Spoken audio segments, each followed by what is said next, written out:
Πόσες φορές ο browser σας έχει κολλήσει επειδή είχατε ανοιχτά καμιά δεκαριά tabs? Και τώρα ρωτάω, πόσα tabs έχεις ανοιχτά στο κεφάλι σου αυτή τη στιγμή?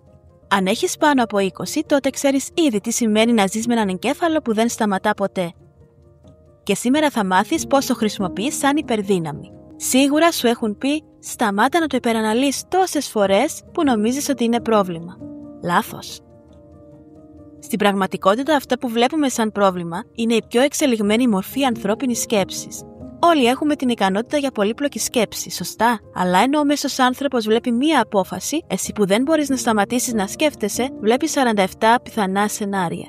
Ενώ αυτός σκέφτεται γραμμικά, εσύ σκέφτεσαι σε διαστάσεις. Ενώ αυτός παίρνει αποφάσεις με το συναίσθημα, εσύ τρέχεις προσομοιώσεις. Σαν να έχεις το Matrix μέσα στο κεφάλι σου, αλλά αντί για μαύρες γάτες και κουτάγια που λυγίσουν, έχεις σενάρια του τύπου «Τι θα γίνει αν πω κάτι λάθος στη συνέντευξη». Αυτός ο εσωτερικός προσομοιωτής είναι ο λόγος που δεν πηδάμε από κρεμούς για να δούμε αν πετάμε. Είναι ο τύπος στην ταινία τρόμου που φωνάζει «Μην πας στο υπόγειο» και πάντα έχει δίκιο, γιατί στο υπόγειο όντως υπάρχουν τέρατα.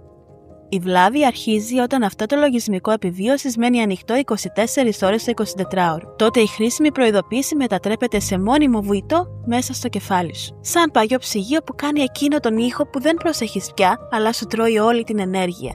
Οι άνθρωποι περνάμε μέχρι και 47% του χρόνου μας σκεπτόμενοι πράγματα που δεν συμβαίνουν στο παρόν. Αυτό είναι ταυτόχρονα τρομακτικό και εντυπωσιακό, γιατί ζούμε σε πολλαπλές πραγματικότητες την ίδια στιγμή. Η γάτα σου ζει μόνο στο τώρα. Δεν κάνει απολογισμό της ημέρας. Υπερανάλυση 0. Φαγητό, παιχνίδι, δάσιμο του καναπέ σου, τέλος. Εσύ μπορείς να ζεις στο τώρα, στο χθες που σε δίδαξε και στο αύριο που σχεδιάζεις. Στον εγκέφαλο παίζουν δύο δίκτυα. Ο Central Executive στο ρόλο του στρατηγού και το Default Mode Network ή εν συντομία DMN στο ρόλο του προσομοιωτή. Όταν αυτά συνεργάζονται σωστά, γίνεσαι ανίκητος. Βλέπεις προβλήματα πριν συμβούν. Βρίσκεις λύσεις που άλλοι δεν φαντάζονται. Προβλέπεις συνέπειες που διαφεύγουν από τους υπόλοιπους. Αλλά υπάρχει κόστος. Κάποτε αυτά τα δύο κολλάνε σε λούπα ανατροφοδότησης. Ο στρατηγός λέει πρόβλημα. Θέλω λύση. Και ο προσομοιωτής κολλά σε φιλοσοφικό αναλογισμό και σκέφτεται ναι, αλλά τι και αν το πρόβλημα δεν είναι στην πραγματικότητα πρόβλημα, αλλά το σύμπτωμα ενός μεγαλύτερου προβλήματος που μας οδηγεί σε μια σπήρα εξαρτημένων προβλημάτων. Και αυτή η λούπα οδηγεί σε συνεχή επεξεργασία χωρίς να φτάνει ποτέ σε λύση. Η έρευνα το βαφτίζει μυρικασμό, γιατί ενεργοποιούνται τα ίδια εγκεφαλικά μονοπάτια ξανά και ξανά,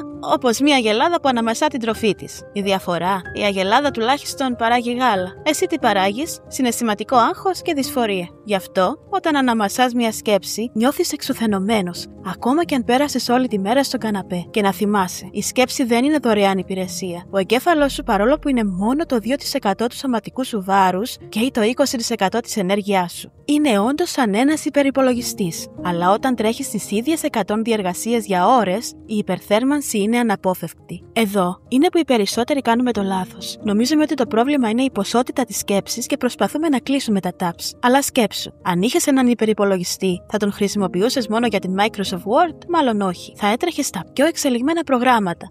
Το μυαλό σου δεν χρειάζεται περιορισμό. Αυτό που σε κουράζει δεν είναι η πολλή σκέψη, αλλά το ότι τρέχεις τα λάθος προγράμματα τη λάθος στιγμή. Για παράδειγμα, ο φίλος σου αργεί να απαντήσει και καταλήγεις να διαβάζεις άρθρα ψυχολογίας για τον ναρκισσισμό. Ή η γιαγιά σου είναι άρρωστη και χρειάζεται γιατρό, και εσύ αναλύεις την αδικία του ιδιωτικού συστήματος υγείας. Η επικοδομητική σκέψη κάνει τις σωστές ερωτήσεις στη σωστή στιγμή. Και όταν σκέφτεσαι επικοδομητικά, δεν υπάρχει υπερβολή. Αλλά πώς ξεχωρίζεις την επικοδομητική σκέψη από τον καταστροφικό μυρικασμό? Κάνε την κρίσιμη ερώτηση. Αυτή η σκέψη με οδηγεί μπροστά ή με κρατά στο ίδιο σημείο? Αν σε κρατά στο ίδιο σημείο, τότε είναι μυρικασμός που απλά σε κουράζει και όχι υπερανάλυση που θα σε οδηγήσει σε δημιουργικές λύσεις. Όταν λοιπόν ρωτάμε πώς σταματώ το overthinking, κάνουμε τη λάθος ερώτηση. Γιατί δεν θέλεις να σταματήσεις να σκέφτεσαι. Θες όμως να βγεις από τον φαύλο κύκλο του μυρικασμού. Και ας το δούμε κι αλλιώς. Η υπερανάλυση δεν είναι μια αυτοκαταστροφική συνήθεια μερικών ανθρώπων. Είναι ιδιότητα όλων μας. Γιατί αυτό το πρόβλημά σου είναι ο λόγος που υπάρχει η φιλοσοφία, είναι ο λόγος που έχουμε πολιτισμό, τεχνολογία και φάρμακα. Είναι καθαρή δύναμη του μυαλού. Χωρίς στρατηγική σε κρατά στο ίδιο σημείο. Αν μάθεις να την χρησιμοποιείς επικοδομητικά, σε σπρώχνει μπροστά με λύσεις που η γάτα σου δεν θα μπορούσε να δει ποτέ.